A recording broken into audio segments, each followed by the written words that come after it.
Dr. Hello, Elaine hello, Cebuliak. hello. This is Kristina, digital marketing coach, your host today. And this is new episode of KSM podcast, Growing Business Online with Kristina. And I'm super happy today to have with me my special guest speaker, Elaine Cebuliak, far away from Australia. Elaine, welcome to the new episode of KSM podcast. Hi, thanks, Kristina. Thanks for meeting me through the internet and across the seas. And the world is a very small place now that we've got this connection.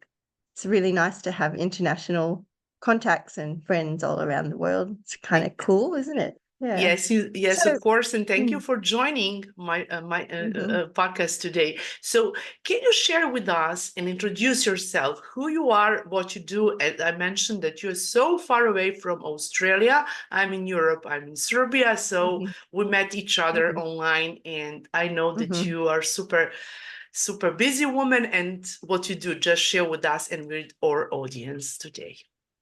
Sure.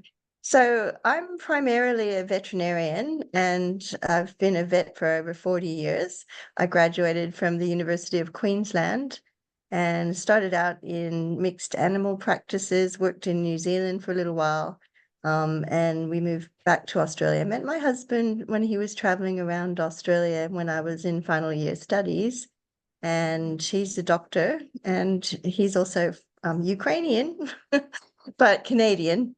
And as Australia needed certain requirements for him to work in Australia and to get like a permanent resident status, it turned out to be easier for both of us to work in New Zealand, where both our degrees were recognised. And then we applied for him to come back to Australia and work as a GP doctor. In those days, general practitioners did everything.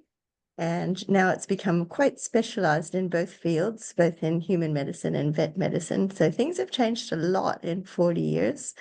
And over time, I became quite interested in herbal medicine and nutritional medicine, nutritional science, acupuncture, Chinese herbal medicine. So I kept studying, and so I would just take, courses and subjects for interest. And I was studying at the Australian Institute of Applied Science, just part-time and working full-time. And I actually was told, oh, you just need to do clinic and human nutrition and you'll become a naturopath.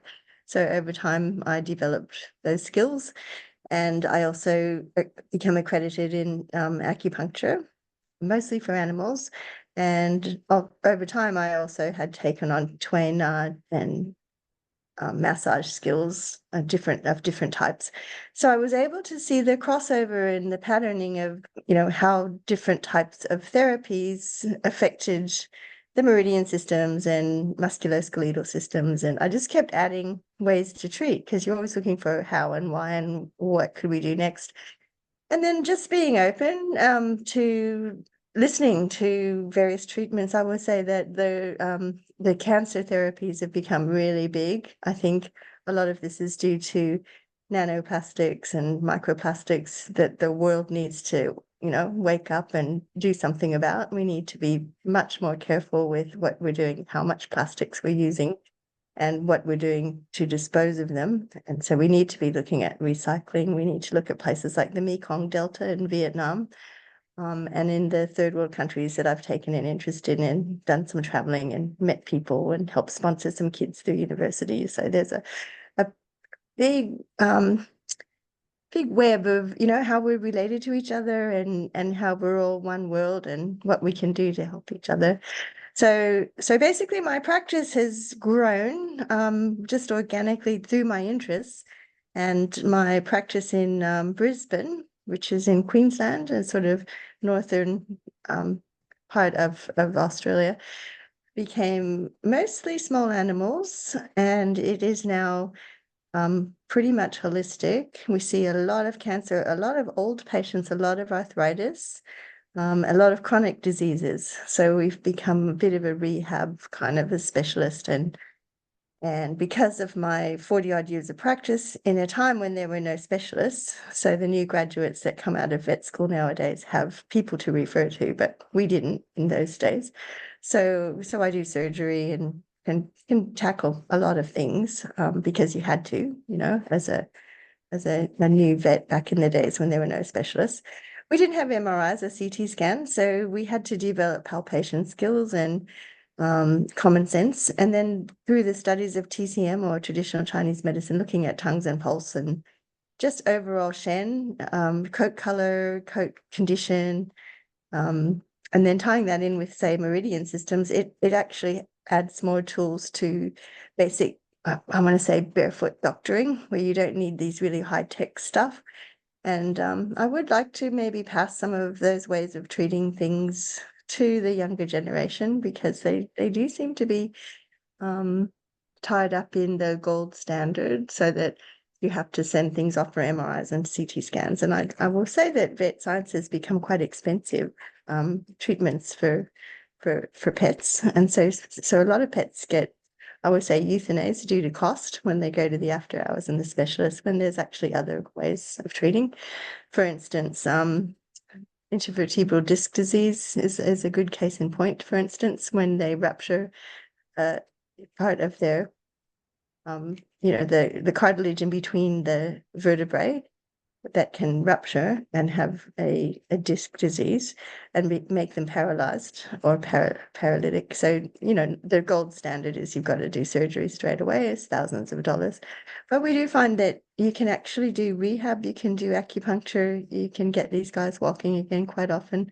Same with cruciates. So the tibia and the fibula have, and the femur, they have like this, see if I can show you, a ligament that kind of makes the knee joint kind of nice and stable. And when they tear, in humans, it's an anterior cruciate tear. In dogs, we call it a cranial cruciate. But when it tears, the lower tibia moves too much, which is really painful, and they can't walk properly, so you get a lot of knee pain. So there's things like prolotherapy that you can do, which is injecting a high percentage of dextrose plus lignocaine plus some B12, and it causes stem cells and collagen and fibrous tissue to stabilize that joint. It's a fraction of the price of a surgical repair. So it's really, it's kind of unfortunate that these basic grassroots things are not taught in cancer therapy. I would say Joanna Budwick, who is the German doctor, and then Max Gerson, these internationally recognized oncology nutritional treatment doctors really need to go back and so that's where I'm at, and my practice has grown because of my interests. And then people now are looking for integrative and holistic care, and certainly over COVID, when their lockdowns were on and people were getting more dogs and more pets, we became extremely busy. And and I look at it and went, it's still quite busy, and people are seeking the things that we offer, which are different to the standard practice. But we also do a fair bit of charity work. So we do D-sexes for cats. There's a lot of dumped cats. Yeah, and cats. I must say that you're so multi-skilled, and in terms of this podcast, we wanted to spread the word and share stories with our guest speakers, how they're multi-skills, multi-practitioners, and congratulations on all of the things what you do, because through that vet practice and by holistic way, and you mentioned, just to help. This is your. I think that when you grow up, that you really wanted to be a vet. That we love animals and other Animals, things. yeah. So and and what triggered you to start? Maybe just because the point of this is just with our guest speakers to share, get deeper inside, and see, like, influence other listeners to connect with you, or maybe that you can share and help them in terms if they have something in common what you do, or they wanted to start their business. So you mentioned wet and naturopathy and and massage therapy. So can you share with us, maybe there are people who wanted to start their own business, just you need to be self-confident, you need to have a lot of energy to do it and love about it, just to love what you do. Yeah, definitely. I think taking an interest and just wanting to know more, and upskilling. So I think be open to the possibilities of what is out there. There's a lot of free information now on the internet, with YouTubes, etc.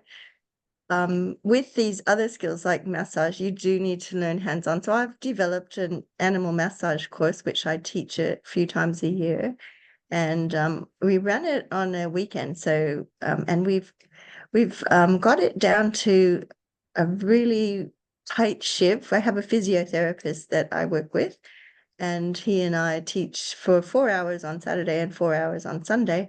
By the end of Sunday, people have a very good basis to get immediate results using TCM theory, which is basic acupressure. And I was taught by Dr. Richard Tan, who's since passed, but he developed a type of balance technique. So I call it Dr. Tan's balance technique, where the body is like a homunculus. And I believe this is how acupuncture was developed back in the day, 3,000 odd years ago, when there wasn't the internet and there wasn't books. And it was taught by word of mouth and hand down and demonstrations, and people would find, say, a point. For instance, let's see this one. So we call it puppet theory.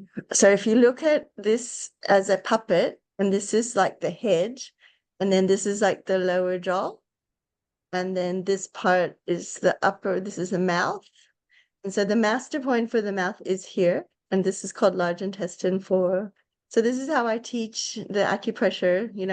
When you study acupuncture now, it's like a 4-year Bachelor of Health. It's really expensive. It's, tens of thousands of dollars and practice. And a lot of people don't end up sort of developing a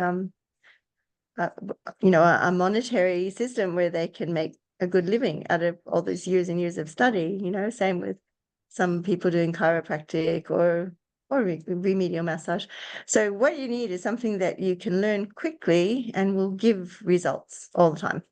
And So when you, by sorry, I learning, want just to ask yeah, you, when you mention YouTube channel, do you have any kind of YouTube videos when you speak about it for people that they can help do some kind of self, by themselves, or just knowledge. you need to be in person, maybe there's techniques when we can use it Uh, alone, because, yeah, we can do it. yeah. I think that we cannot do online. We can do not do it because we need to be in person, I mean. But I think you maybe can for some learn our listeners, maybe. maybe they can hear about it, just if you can share with us some tips Sure. and or So yeah, well, there's quite a lot. For instance, you can refer to Linda Tellington Jones, and she's developed something called T-Touch, and most of her techniques are available on YouTube now. So that's one type of technique. There's also YouTube's on Bowen therapy, so you can have a look at those on YouTube as well. Dr. Tan's balance technique, you can have a look at that. Just Google that as well. There's Eileen, I think her last name is Chan, Eileen, or Eileen Han. Sorry, can't quite remember. Maybe we could put links down when you get your podcast up and running. I can send you links and you can I put will them there. put all information and you will tell us about your Yeah, website and all social yeah, media platforms. I will put all info they'll and all be contact there. Yeah, details about you that listeners can connect with yeah. you.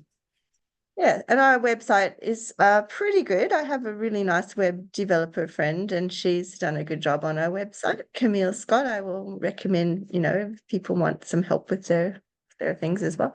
So she's put a lot of our videos. We do teach every now and again, and she's recorded a few of our videos, and there's some really interesting videos on our website, which is animalwellness.com.au. We have some interesting videos about cancer therapy, some of the lectures we've given. One is a friend of mine, Dr. Doug English, who's developed turmeric bites. And then we've also discussed using febendazole, which is a repurposed cheapwormer drug for treating cancer. It actually stops the metastatic spread and cuts off the blood supply to the cancer. It's just a sheepwormer.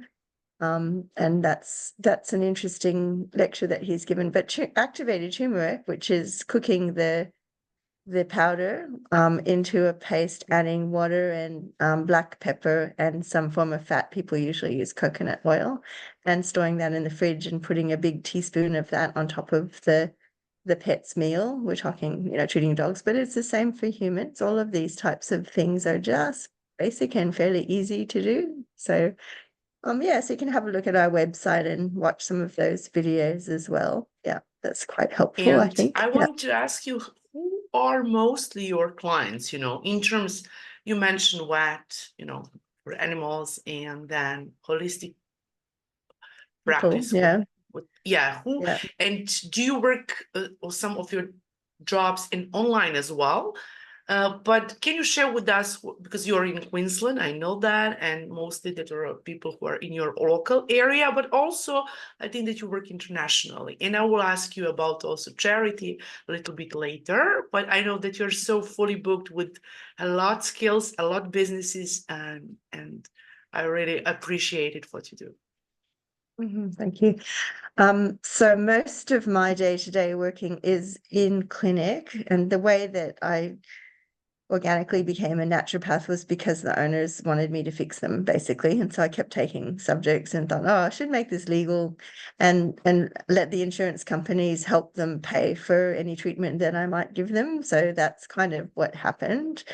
And so mostly I see the dogs and cats. I'm pretty busy there. I have actually done extra study into dentistry. I see small animals. My brother was a dentist when he graduated, so I gathered all his textbooks, and we had one lecture on dentistry in the vet school. And when I graduated from vet, I was like, there's a lot more to teeth that we haven't been taught.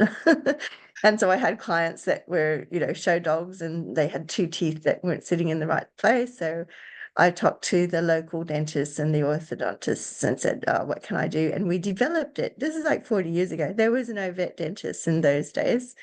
It's become a specialized field, and I was probably one of the first that sort of was helping to develop dentistry. And the way that we did it was find people who know how to do this and then adapt the techniques. And that's pretty much how you do everything. Find people that know stuff, learn from them, get them as your mentors, take them out to dinner, and then, develop the skills. So that's how vet dentistry is really developed over particularly the last 20 So years, you're I'd say. so Yeah. specialized in the area of Yeah. dentistry for animals, Mostly dogs and cats. Yeah. Yeah. dogs and Yeah. cats. So that's right. So it's Lucky become them extra training. when they have Yeah. someone as you are, just to help Yeah. them with Yeah. their. And right. And that's what happened with acupuncture as well. It was like taken over from the human meridian system and then applied to the dogs and cats. And so I've been helping teach that for a little while as well. I have just actually finished a basic acupuncture course manual. It's about 150 pages. So we're planning on putting that online. And then we'll probably have, because I do think you need in-person skills too. So someone's got to show you, how much pressure, how to twiddle the needles, it's kind of where they need to go. What it is, but you can learn a lot of it, but you can't learn the feel. So when we teach massage, for instance, I would say 80% of the massage course I teach you could learn online. But we do this thing in my massage course where you all stand in a circle and you all get someone's back, and then we do a type of a T-touch so that people have to feel what that 1.25 And you turn have that feels course, like. a link to that course. Yeah. Is it on your website when people can, or just you can Every share time. with us a link, or Yeah. how listeners can connect with that course, or they will contact you, and you can share with them how they Yeah. can get it from So we there. run that in my shed, which is 100 square meters next to my vet surgery, in person on a weekend, Saturday and Sunday. We are in the process of putting a lot of the teaching online, but I do think you need to come in person to feel, because for instance, we'll do each other's backs and then we'll turn and do the other person's back so that they can feel what that feels like. And then also within the classroom, I'll come around and go, okay, so this is a myofascial release. This is what it feels like. And we'll have everybody do it on each other's arms and then on themselves. And then I'll come, because people will go, how much pressure? And I'll come To and be and I'll honest, and I'll I I'll do would it love on to them. join there to visit Yeah, yeah, and feel yeah, that in yeah. Australia as well. This is my Right, wish. there you Maybe go. one day I So, will come to your class, and just like in the class, just right, a healing, right. however, and be in Right. That's person. what we need to do. And I'm also going back to maybe some of the charity stuff. I have connections now in Vietnam, but also in Indonesia and the little island south of Bali called Nusa Penida, where I've sponsored a few kids through university. So they've become long-term family friends, and I know the local English teacher there in the high school.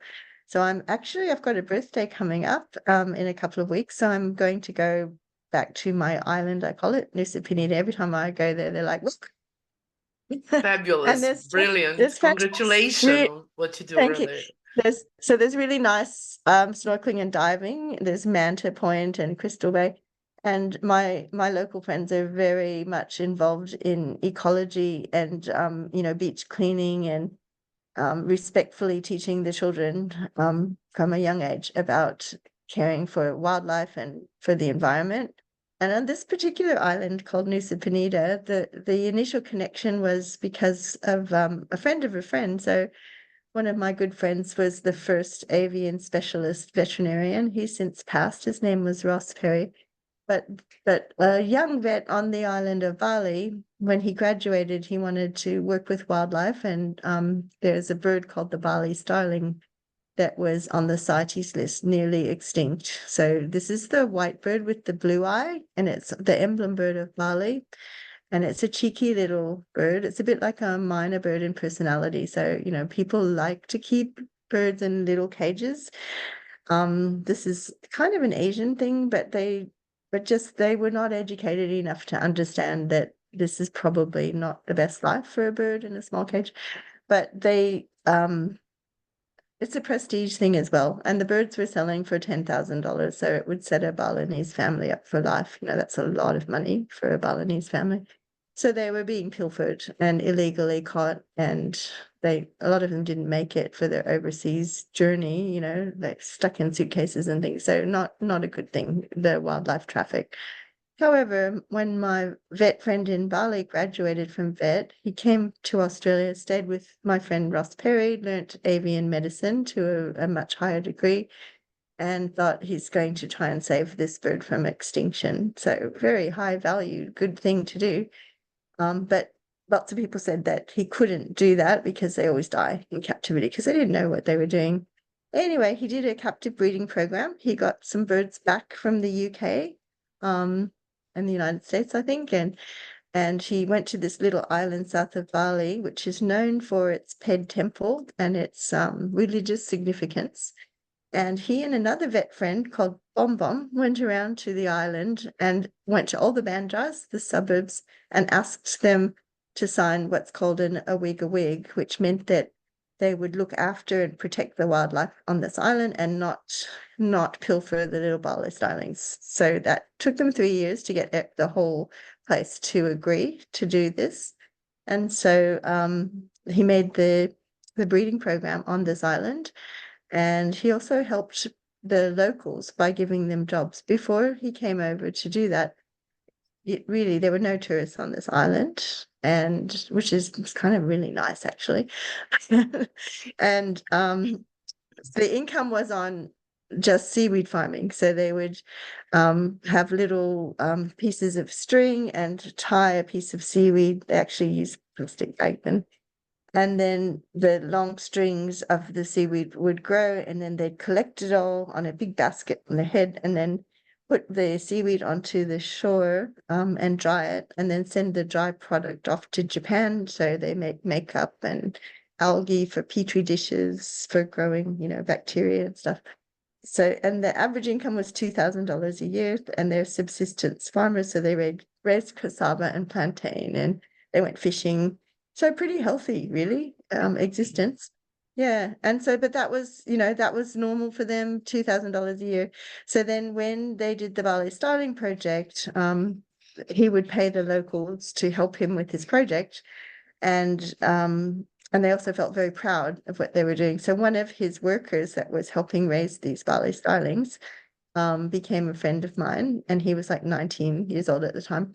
And I asked him what he wanted to do. He said he wanted to be a vet, like Bayou, this vet that made the Bali starling project. And I worked out it was only $1,000 a year for university in Udayana in Bali. So, that's like half his parents' income for the whole year. So he's like, there's no This way is I can afford fantastic, to and keep I it. wanted to Yeah, maybe just ask you, in yeah. terms of that that charity part, do you have some kind of structuring or strategy to move that project or that way to the other part of the planet? Or Mhm. for our listeners who will listen, that are you sharing with them just that you can invite people to join that project or to open something like Mm, in Bali or some other islands in the world mm, to help mm. people So or develop it or something like that? absolutely. So my focus last year, and will be, I think, for the next whatever I've got in my life left, is to work on the microplastics. So I'll just finish that story about this vet. So I actually put that student through Udayana at $1,000 a year. So he graduated, I want to say 6 or 7 years ago now as a vet. So he was the only vet on this island in Nusa Penida now, and very well respected and does an amazing job. And we're trying to help him to build a clinic there, which costs many thousands of dollars now. The price is just going up because people are now going to that island as tourists. Well, So the this is land values have fantastic, got just they've skyrocketed the land value. We did help him to purchase the land. So he has the land ready to go.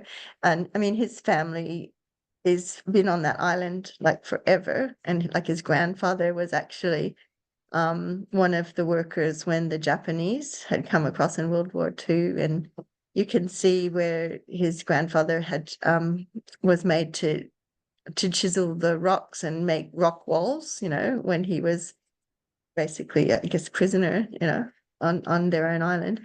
But so anyway, so his brother was also given a scholarship to study vet science because, my kid, we call it my kid, did very well and at university. And then also he met his now wife, who was a year younger than him, who's also a vet, and his wife's dad is a vet in Bali as well, with part of the cattle industry.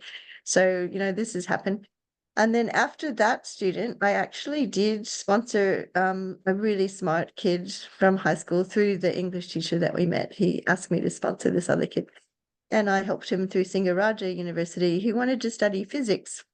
So he's a Mhm. physics teacher, which I find interesting because, there's not a lot on this island. It's really subsistence and, as I said, bananas and plantain and growing Uh, some house. But so he's a fantastic teacher now, and he got a whole bunch of awards going through. His dad speaks in Sanskrit, and his dad is a priest on the island, and he's just a really smart kid. So he's now married, and he has a 2.5 year old, and he got given a scholarship through um, both Indonesia and Australia to study a master's, and he's now in Melbourne, which is really cold compared to this is fantastic, Indonesia. because Yeah, before we yeah, ramp up our call, I would like to ask you about this yeah. about plastic bottles and share with us your information, how people can connect with you and Sure. Okay. how So listeners can connect. that second kid that I helped through uni, he and I have done projects together. So last year we decided that we would talk to the local schools on this island and get them to make a garden out of eco bricks. So I wrote a little kids book, and he and I worked on this, and his student, because he's been a teacher now for a few years, so his student, who's now in grade 12, who's going to be a designer or an architect, she did the illustrations for the book, and I'm very proud of it. It's done really well. And the schools that participated in our eco brick project to make best garden in their school by saving those plastic drinking bottles and putting soft plastics in, they use a stick. They made these amazing videos and really good quality, and their gardens were so good, and they've sequestered so much plastic so that it didn't get washed away, because they don't have so much a recycling thing going on yet, but they are developing it. And then I ended up linking Lombok to to my friends there in Lombok. They have an industrial building where they're making eco blocks, which are recycled plastic into like a large Lego thing. It's about, yeah, yay big. And when Lombok had the earthquakes in 2018, some of the schools got destroyed, so the kids were learning out in the open. And the engineers in Finland and Denmark and Sweden kind of got together. So Denmark is the Lego place, and those people know how to make Legos. They developed a very large Lego and out of recycled plastic. So they melt plastics down and they reform these blocks. And you can basically build a school in 3 days. They lay the concrete down and they bring these bricks in, and all that plastic is sequestered so it doesn't end up getting into the oceans. And they put some cladding on the outside so that the UV light doesn't break the plastic down. So you're going to get rid of the microplastics that go into contaminate, and you build a very functional building because the blocks are actually quite wide and they're hollow inside. So for the extreme temperatures, the schools are very comfortable. They have windows and things as well, and they look good, and they're instantly built. So they've built in Lombok, the factory that now makes these eco blocks. Before that, 2019-20, they were making them in Finland and shipping them out and then build the buildings. But now they've got the factory in Lombok. So So we're hoping to this help is that. very Yeah, fantastic, So it's maybe we're really going to fantastic. ramp up with our call very soon.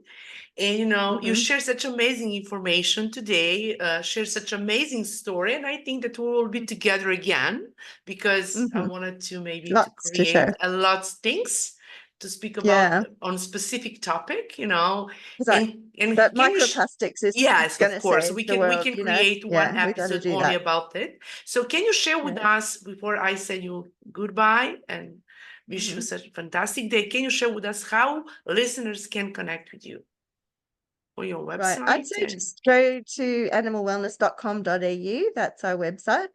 And there's a button there you can send an email, and my nurses monitor that email.